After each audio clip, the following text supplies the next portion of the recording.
নমস্কার। সত্যমঙ্গল ইউটিউব চ্যানেলের সকল দর্শক এবং শ্রোতা বন্ধুদের জানাই আন্তরিক শ্রদ্ধা ও ভালোবাসা।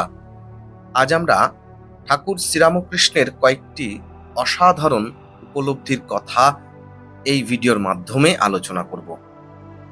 সব রকম সাধনার শেষে শ্রীরামকৃষ্ণ যখন জগন্মাতার সঙ্গে নিত্য যুক্ত হয়ে ভাব মুখে থাকতেন, তখন তার অসাধারণ উপলব্ধি সকলের সম্যক অর্থ হৃদয়ঙ্গম করে তার কিছু কিছু তিনি ব্যক্ত করেন।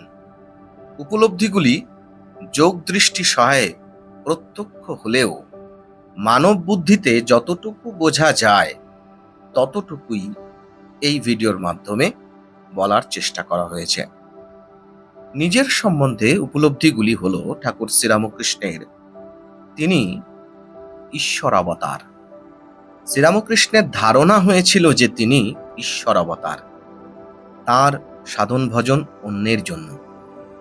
সাধারণ সাধক একটিমাত্র ভাব সহায়ে আজীবন সাধনা করে ঈশ্বরের দর্শন লাভে শান্তি পায়, কৃতার্থ হয়। শ্রীরামকৃষ্ণ কিন্তু একে একে সকল মতে সাধন শেষ না করা পর্যন্ত শান্ত হতে পারেননি। তিনি বুঝেছিলেন যে তিনি নিত্য শুদ্ধ বুদ্ধ মুক্ত স্বভাব সর্বশক্তিমান ঈশ্বরের অবতার। তার সাধনসমূহ আধ্যাত্মিক রাজ্যে নতুন আলো এনে জীব কল্যাণের জন্য অনুষ্ঠিত হয়েছিল। তার মুক্তি নেই। তার ধারণা হয়েছিল সাধারণ সাধকের মতো তার মুক্তি হবে না, কারণ তিনিও ঈশ্বর সদা অভিন্ন। তিনি ঈশ্বরের অংশ বিশেষ, নিত্য শুদ্ধ বুদ্ধ মুক্ত স্বভাব, কাজেই তার আবার মুক্তি হবে কেমন করে? লোক কল্যাণ সাধনে তাকে যুগে যুগে অবতীর্ণ হতে হবে। আগামীবারে 200 বছর পরে উত্তর পশ্চিম দিকে আসতে হবে, তখন অনেকে মুক্ত হবে। যারা হবে না তাদের বহুকাল অপেক্ষা করতে হবে। নিজ দেহরক্ষার কাল জেনেছিলেন। তিনি যোগারূঢ় হয়ে নিজ দেহ রক্ষার কাল বহু পূর্বে জেনেছিলেন। দক্ষিণেশ্বরে শ্রী শ্রী মাকে তিনি বলেছিলেন, যখন যার তার হাতে খাবো, কলকাতায় রাত কাটাবো, খাবারের অগ্রভাগ অন্যকে খাইয়ে পরে অবশিষ্ট অংশ নিজে খাবো, তখন জানবে আমার দেহরক্ষার কাল নিকট। তিনি আরও বলেছিলেন, শেষে কেবল পায়েসান্নই খাবো। পরবর্তীকালে দেখা গেছে যে এগুলি সত্যই ঘটেছিল। এবার আসি আধ্যাত্মিক বিষয়ের উপলব্ধি। সব ধর্ম সত্য, যত মত তত পথ। সব মতে সাধন করে তাদের প্রত্যেকটির যথার্থ ফল জীবনে প্রত্যক্ষ করে শ্রীরামকৃষ্ণের ধারণা হয়েছিল সব ধর্মই সত্য, যত মত তত পথ। তাদের লক্ষ্য এক। এই সত্য প্রচার করে পৃথিবীর ধর্মবিরোধ ও ধর্মগ্লানি রোধ করতেই তাঁর বর্তমান কালে আগমন, তাও তিনি বুঝেছিলেন। একই জীবনে মতগুলি সব সাধন করে তাদের অন্তর্নিহিত সত্য জীবনে উপলব্ধি করে জগৎকে এমন উদার মতে শিক্ষা প্রদান পূর্বে কেউ করেননি। তাই বর্তমান অবতারের অনন্যতা স্বীকার করতেই হয়। দ্বৈত, বিশিষ্টাদ্বৈত ও অদ্বৈত মত পরস্পর বিরোধী নয়। ওই মতগুলি একের পর এক প্রত্যেক সাধকের আধ্যাত্মিক উন্নতির সঙ্গে সঙ্গে শত এসে উপস্থিত হয়। তাই শ্রীরামকৃষ্ণ বলতেন, ওগুলি পরস্পর বিরোধী নয়। সাধক মনের আধ্যাত্মিক উন্নতি ও অবস্থা সাপেক্ষ।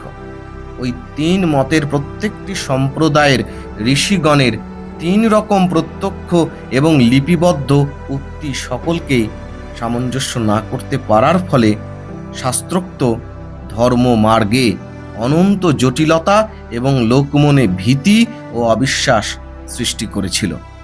শ্রীরামকৃষ্ণ ওই তিনটি মতকে তিনটি অবস্থা বিশেষ রূপে স্বয়ং উপলব্ধি করে ওগুলির মধ্যে উক্ত রূপ সামঞ্জস্যের কথা স্মরণে রেখেই আমাদের শাস্ত্রে প্রবেশ করতে হবে, অন্য পথ নেই, এই বলেছেন।